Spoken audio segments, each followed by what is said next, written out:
কিভাবে মেরে হালাইলো? যখন লাস্টটা এখানে পড়ে গেছে মানে ওরা ধরে নিয়ে গেছে আর কি। আমার বাবা দেশের মাটিও পাইল না।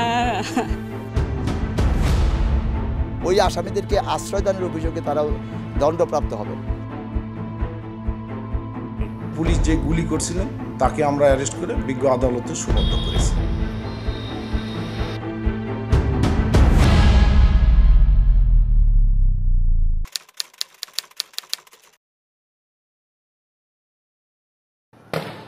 মারতাছে নাকি? ইরে আল্লাহ, মেরে হেলাইছে ডাইরেক্ট। আল্লাহ রক্ষা করো, আল্লাহ ছাত্রদেরকে রক্ষা করো। গা শিউরে ওঠা এই দৃশ্যটি গাজীপুরের কোনাবাড়ি এলাকার।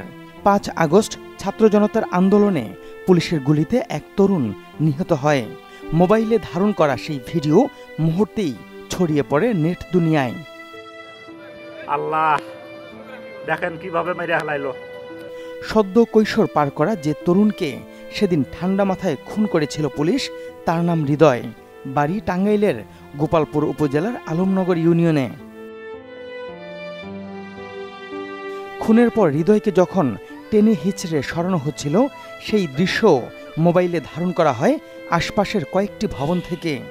এরপর হৃদয়ের লাশটি কোথায় নেওয়া হলো আর সন্ধান মেলেনি। যেতে হবে টাঙ্গাইলে হৃদয়ের গ্রামের বাড়িতে।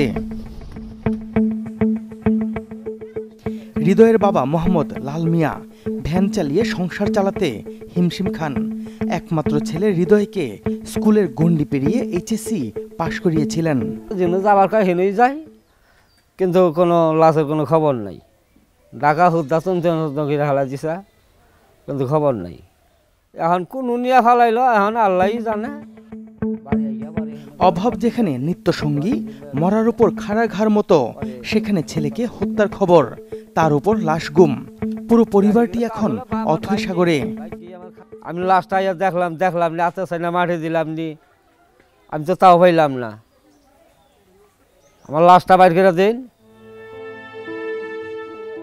একমাত্র ছেলে হৃদয়ের মৃত্যুর খবর শোনার পর থেকে সন্তানহারা মায়ের চোখে জল, বুক ফাটা কষ্ট যেন চাপা কান্না হয়ে ভেসে আসছে। আমার বাবা গাড়ি চালায় গেছে, আমার সংসার আরো চলো নাই। আমি বাবার মেলা সুদি মুদি করে পড়াশোনা করেছি, পড়ার খরচ দেখাই নেই গিয়া। না রে বাবা, বাপ দেখে আমার বাবা ঢাকা শহরে গেছে। কিশোর হৃদয়ের কি অপরাধ ছিল জানেন না হত্যার কারণ, এমনকি লাশের খবরও। কিন্তু অভাবী পরিবারটি সন্তানের স্মৃতি হাতড়ে বাঁচার চেষ্টা করছে। আমার সোনার বাবা জানি লাশটা কত চাইলাম, আমি গেলাম ভিক্ষা চাই, আমার লাশটাও তোমরা খুঁজে পাই করে দাও। কেউ খুঁজে পাই করে দিল না, আমার বাবার নিয়ে কেউ মায়া করলো না। আমি পুলিশের শাস্তি পাইলাম না আজ পর্যন্ত। আমার বাবার কোনো তুইছে তাও কইল না, জমা কানে তুইছি। আমার বাবার আড্ডি পাইলি তো আমি দেশের মারি তুইলাম, নিয়ে যা দেখলাম নি আমার বাবা দেশের মারি আমি তুইছি। আমার বাবা দেশের মাটিও পাইল না। হৃদয়গ্রাহী এই আর্তনাদ হয়তো রাষ্ট্রের কানে পৌঁছায়নি। স্বাধীনতার জন্য প্রাণ দিল যে হৃদয়, তার পরিবারের আকুতি অন্তত সন্তানের লাশটির সন্ধান দেয়া হোক। ৫ আগস্ট আইন শৃঙ্খলা বাহিনীর হাতেই খুন হয়েছিলেন হৃদয়, এতে কোনো সন্দেহ নেই। কিন্তু তাদের ব্যক্তি পরিচয় কি, আর কেনই বা তার লাশটি গুম করা হলো? পুলিশ অনেক ক্লুলেস ঘটনার রহস্য উদ্ঘাটন করতে পারলেও এই ঘটনায় কেন কোনো কুল কিনারা করতে পারছে না? ফিরছি একটা বিরতির পর।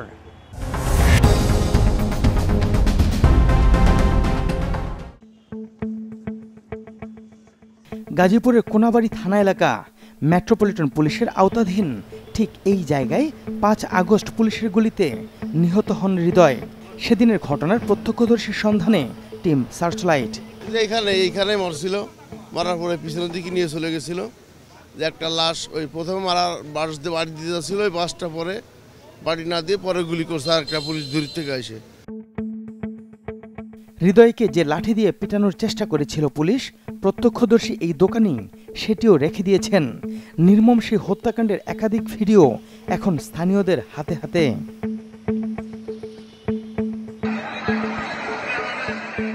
লাঠি উপেক্ষা করে আরেক পুলিশ প্রকাশ্যে গুলি করে হত্যা করে।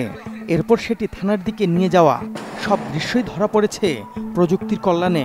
শুধু ধরা পড়েনি কে কিভাবে লাশ গুম করল।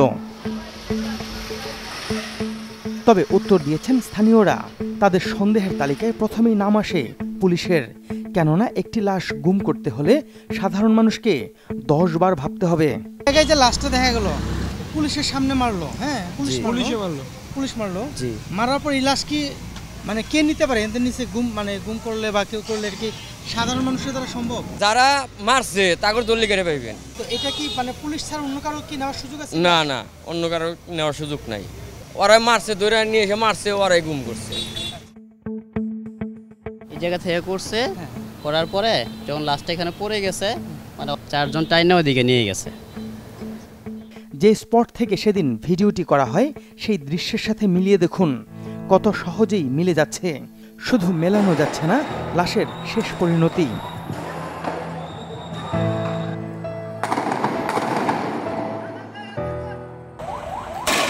5 আগস্টের দিনটি এতটাই উত্তাল ছিল যে ইচ্ছে করলেও কারো পক্ষে ঘটনাস্থলের আশপাশে থাকা সম্ভব ছিল না। যে জায়গায় থানার সামনে রাখছে আমি নিজে চোখে দেখছি। রাস্তার আমি ওই পাড়ার দিকে আমি দেখছি, যে রাস্তাটা মনে হয় 30 ফিট হবে। রাস্তার ওই পাড়ার দিকে আমি দেখছি আমার বাইরের নাচটা এই পাড়ে নিয়ে শোয়া রাখলো পূর্ব সাইডে। আবার শোয়া রাখে হেরা ওইখানে মনে হয় যে আমার বাইরের নাচটা মারা মারছ তো 4 রাত পর ধরছে, হেরা আবার বহাইয়া এরমভাবে মনে যে বহাইছে। সেদিন হৃদয়ের সাথেই কোনাবাড়ি এলাকায় বিজয় মিছিলে অংশ নিয়েছিলেন ইব্রাহিম মিয়া, যার আরেক পরিচয় তিনি নিহত হৃদয়ের বোন জামাই এবং মামলার বাদী। ইব্রাহিম মিয়ার অভিযোগ, এত প্রমাণ থাকার পরও এক কনস্টেবল ছাড়া অন্য কাউকেই শনাক্ত করতে পারেনি পুলিশ। দিনের বেলায় মারছে, দিনের বেলায় 5:30-5টার দিকে মারছে আমার বাইরে। আমার বাইরের নাচটা নিজে চোখে দেখা নাচ, এই নাচটা গুম গেলাইছে পুলিশে। নাচটা কি বাংলাদেশ পার হয়ে গেল নাকি? নাচটা গেল কোন জায়গায় আমি নিজে চোখে দেখলাম। আমার বাইর নাচটা ফিরাই দিবেন সাংবাদিক বাইরে, এটা আপনাদের কাছে অনুরোধ। আমার বাইর নাচ যেখানে থাক, আমার বাইরের নাচের হাড্ডির আমি পর্যন্ত চাই। আমার হাড্ডি হইলে আমি বাইর নিয়ে দাফন করব। প্রায় 5 মাস চলছে পুলিশের তদন্ত কাজ। বদলি হয়েছে তদন্ত কর্মকর্তাও, কিন্তু অগ্রগতি বলতে তেমন কিছুই নেই। আমার বাইরে যারা মারছে তাদের আমি ফাঁসি চাই, ডাইরেক্ট আমি ফাঁসি চাই। ফাঁসি না দিতে পারেন আমার ধরে দিবেন, আমি নিজে ভাবে ঘরে হত্যা করব। আমার বাইরের বিচার আমি নিজে করে নেব। পুরো ঘটনার ভিডিও ফুটেজ বিশ্লেষণ করে দেখা গেছে সাদা পোশাকে 2 জন ছাড়া বাকি সবাই ইউনিফর্ম পরা।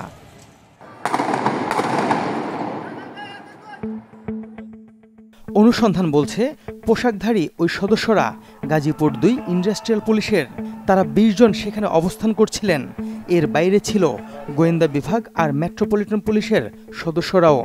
তথ্য বলছে সেদিন কোনাবাড়ি থানার তৎকালীন ওসি এবং অপরাধ বিভাগ উত্তরের ডিসিও ছিলেন। মূল যে গুলি করছে তাকে তো অ্যারেস্ট করছি, তবে ওই আরও এদের সঙ্গে কে সম্পৃক্ত এটা আমরা এখনো ফুলফিলি ক্লিয়ার করতে পারি নাই। গতানুগতিক উত্তরে মিলল কোনাবাড়ি থানার নতুন ওসি নজরুল ইসলামের বক্তব্যে। যদিও প্রমাণ থাকার পরও কনস্টেবল আকরাম ছাড়া বাকিদের শনাক্ত করতে না পারা রহস্যজনক। তথ্য বলছে হৃদয় হত্যাকাণ্ডে দায়ের করা মামলার সব আসামি আওয়ামী লীগ ও এর অঙ্গ সংগঠনের নেতাকর্মী। বিপরীতে এজাহারে আসামির তালিকায় নেই কোনো পুলিশের নাম। মামলার এমন এজাহার দেখলেই বোঝা যায় কোন পথে চলছে তদন্ত। এখন এই লাইব্রেরি থেকে আইজি থেকে শুরু করে ওই এসপি সার্কেল পর্যন্ত বাঁচতে পারবে যদি তারা প্রমাণ করতে পারে যে ভাই এরকম কোনো ঘটনা ঘটছে, আমরা তো জানি নাই। তা এরকম কোনো ঘটনা ঘটছে আমরা জানি নাই, এটা কি বর্তমানে মিডিয়ার যুগে এবং এত কিছুর যুগে প্রমাণ করা সম্ভব হবে? পুলিশের সাবেক ডিআইজি খান সাইদ হাসান বলছেন, যিনি গুলি ছুড়েছেন তিনি তো বটেই, হৃদয় হত্যাকাণ্ডের দায় এড়াতে পারে না গুলির নির্দেশদাতারাও। চ্যানেল 24-এর মাঠ পর্যায়ের অনুসন্ধান বলছে সেদিন গাজীপুর মেট্রোপলিটন পুলিশের ঊর্ধ্বতন কর্মকর্তাদের নির্দেশেই হৃদয়কে গুলি করা হয়েছিল। আদালতে দেয়া লিখিত বক্তব্যেও একই দাবি করেছেন ইন্ডাস্ট্রিয়াল পুলিশের সেই কনস্টেবল আকরাম। গাজীপুর জেলা কারাগার থেকে জামিনে মুক্ত হওয়ার পরপরই তার বক্তব্য জানার চেষ্টা করি আমরা। আমি এখন এই ঘটনা কিছু জানি না। এখন আমি হাজত থেকে বের হয়েছি, আমার এখন কিছু বলতে ইচ্ছুক না, কারণ আমি নার্ভাস ফিল করছি। এখানে তো আমি পুলিশে একা ছিলাম না, এখানে তো কোনাবাড়ি থানা ছিল, ডিবি ছিল, ইন্ডাস্ট্রিয়াল ছিল, অনেক পুলিশ ছিল। কারা নিচ্ছে এগুলো তো এগুলো আমি জানি না।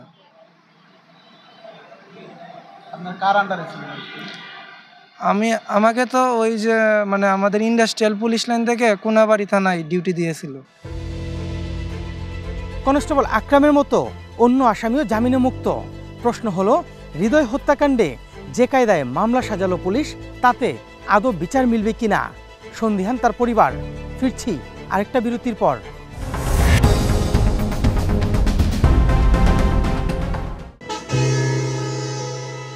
গাজীপুর মেট্রোপলিটন পুলিশের পুরাতন বাসন থানা 5 আগস্টের নির্মম সাক্ষী। থানা ভবনটি ছাড়িয়ে সামনের ফুটপাথেও ছাত্র জনতার বিক্ষোভের ছাপ এখনো দৃশ্যমান। সেদিন থানার সামনেই একজন কনস্টেবলকে জীবন দিতে হয়েছিল, যার নাম আব্দুল মালেক, বাড়ি মানিকগঞ্জ জেলার সদর থানার বারাহিদিয়া গ্রামে। কনস্টেবল আব্দুল মালেকের পরিবারের কি অবস্থা জানতে মানিকগঞ্জের গ্রামের বাড়িতে হাজির হয়েছিলাম। আমার যদি কিছু হয়ে যায় ভাই, আমার সন্তানদেরকে তুই দেখিস, এটা বলে তখন রেখে দিছি। আবার আমাকে ফোন দিয়ে বলে তোমরা ভালো থাকো আর আমার জন্য দোয়া করো, আর তুমি ভালো করে দরজা লাগাই থাকো, পুলিশদের ফ্যামিলি তো কিন্তু করতেছি। 3 সন্তান নিয়ে শ্বশুর শাশুড়ির সাথেই রয়েছেন কনস্টেবল আব্দুল মালেকের স্ত্রী পারুল আক্তার। সংসারে আচমকা এমন ঝড় আসবে কল্পনাও করতে পারেননি, ফলে সবই এখন স্মৃতি। আমি মুখটা খুলে দেখলাম, দেখার পর দেখি আর আব্বুর মুখ একটু একটু বোঝা যায়। আমি তো বুঝি যে এটা কার মুখ, কিন্তু মুখটার অবস্থা নাই, আর রক্তে অনেক অবস্থা খারাপ।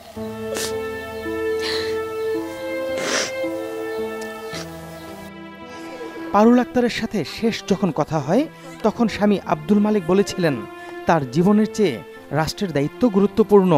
কিন্তু তিনি হয়তো জানতেন না, হাতে গোনা কিছু পুলিশের কারণে পুরো বাহিনীকেই পড়তে হবে জনতার রোষানলে। আমি 3টা সন্তান নিয়ে ওখানে দাঁড়িয়ে আছি, কেউ আমাকে হেল্প করার মতো কোনো লোকই নাই। তখন আমি লাশের সামনে 2 রাকাত নামাজ পড়ে আল্লাহর কাছে সাহায্য চাই, যে আল্লাহ তুমি আমাকে উদ্ধার করো এখান থেকে। ছাপোষা সরকারি কর্মচারী হয়েও রক্ষা পাননি আব্দুল মালেক। জীবন দিয়ে পরিবারকে অথৈ সাগরে ফেলে গেছেন। রাষ্ট্র তথা পুলিশের পক্ষ থেকে 12 লাখ টাকা দেয়া হয়েছে ঠিকই, কিন্তু কোনো খবর নেওয়া হয়নি এমন অভিযোগ পরিবারের। কনস্টেবল আব্দুল মালেককে কারা হত্যা করেছে, মামলা হয়েছে কিনা, মামলা হলে অগ্রগতি কতদূর, কিছুই জানেন না পরিবার, অথচ এটি জানা তাদের অধিকার। টিম সার্চলাইটের অনুসন্ধান বলছে, সেদিন বাসন থানা ভবন ভাঙচুর, আগুন এবং লুটপাটের ঘটনায় একটি মামলা হয়েছে। সেই একই মামলায় কনস্টেবল মালেককে হত্যার কথাও লেখা হয়েছে। 2 লোক মারা গেল, ওদের কিন্তু কোনো দোষ নাই। ওদের দোষ হলো যে ওর সিনিয়ররা বা ওকে যারা পরিচালনা করছে তারা কিছু কৃতকর্ম করছে, সেই জন্য তারা মারা গেছে। কনস্টেবল আব্দুল মালেক হত্যা মামলাটিকে গুরুত্বহীন করার দায়ও তৎকালীন দায়িত্বপ্রাপ্ত পুলিশের শীর্ষ কর্তাদের, কিন্তু দৃশ্যমান কোনো পদক্ষেপ দেখা যায়নি তাদের বিরুদ্ধে। চলতি বছরের 27 অক্টোবর টঙ্গী পূর্ব থানার গারদে এক আইনজীবী ও তার স্বজনকে আটকে রেখে 16 লাখ টাকার লেনদেন হয়, যে ঘটনার ভিডিও ভাইরাল হয় সামাজিক যোগাযোগ মাধ্যমে।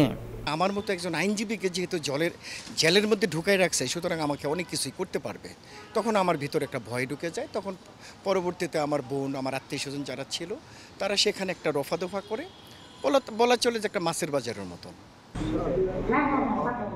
আইনজীবী হয়েও অ্যাডভোকেট ইব্রাহিম হোসেন যখন এভাবে ভোগান্তির মুখে পড়েন, তখন সাধারণ মানুষের অবস্থা কি তা বলাই বাহুল্য।